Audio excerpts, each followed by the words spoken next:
Around 3 to 10 years. That's the cost of obesity.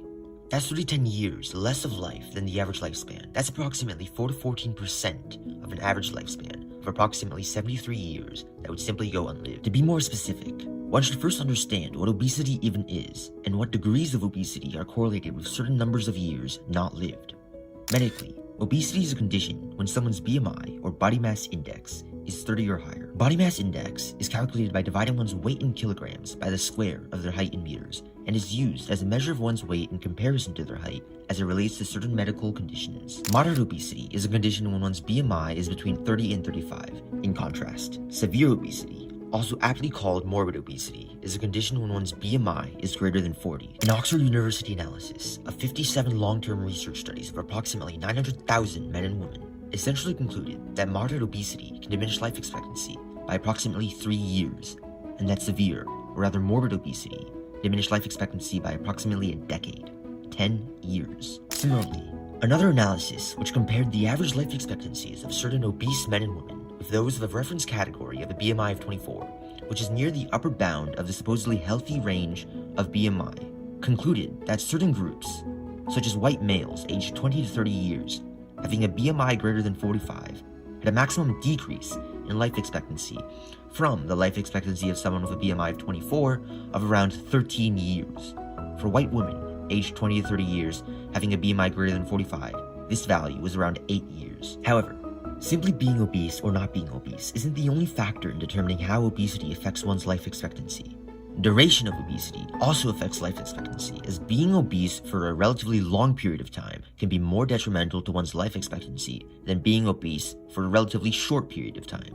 This chart shows a clear trend of people with approximately the same BMIs having differing numbers of life expectancy decreases, with younger people having, on average, higher decreases in life expectancy.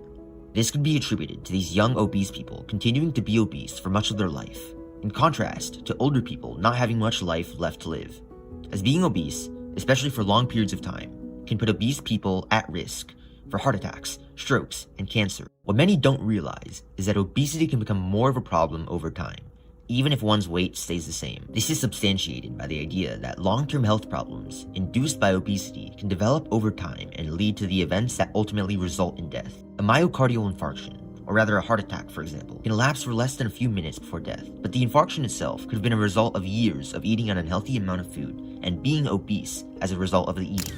The previously mentioned Oxford analysis also concluded that 1 in 3 heart attacks or strokes and 1 in 12 cancer-related deaths in America were in some way related and or due to being overweight and or obese. For those who are obese, not losing weight isn't just not improving health, it's worsening health. While the correlation of obesity and decreased life expectancy is clear, the effect of obesity on certain subgroups of people is rather nuanced. Women can expect their life expectancies, on average, to be less affected by obesity than men, an idea which is supported by previously mentioned statistics regarding an analysis of the decreases in life expectancy correlating to being obese between white males and females aged 20 to 30, in which the males who were severely obese were concluded to have had a maximum life expectancy decrease of 13 years, whereas the females who were severely obese were concluded to have a maximum life expectancy decrease of 8 years. In general, men have around 36% more skeletal muscle, which is muscle that one can voluntarily control movement of, and also have more bone mass and bone density, which all helps explain why women, on average,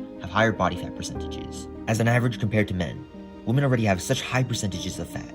A few more pounds for a woman doesn't necessarily make a huge difference compared to a few more pounds for a man. Another difference in the effect of being obese on life expectancy between different subgroups of people is race. The article that concluded differences in maximum life expectancy correlating to being obese also concluded that while the optimal BMI range for whites was around 23 to 25, the optimal BMI range for blacks was around 23 to 30. You could be wondering, what BMI should one have?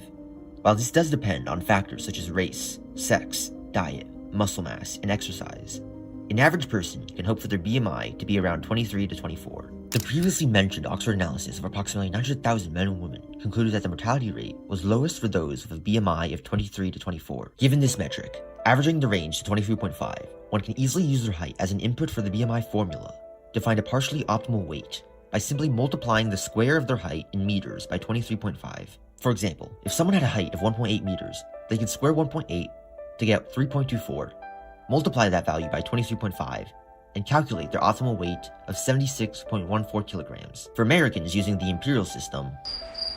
In conclusion, the effects of obesity on life expectancy can vary greatly, though, in general, it can decrease it by multiple years. If one is to take anything from this video, it should be that if they want to be there for likely years longer for their loved ones, they should make sure that they aren't obese and are in good health. Like and subscribe, and then check out some other videos linked below on weight loss tips and motivation.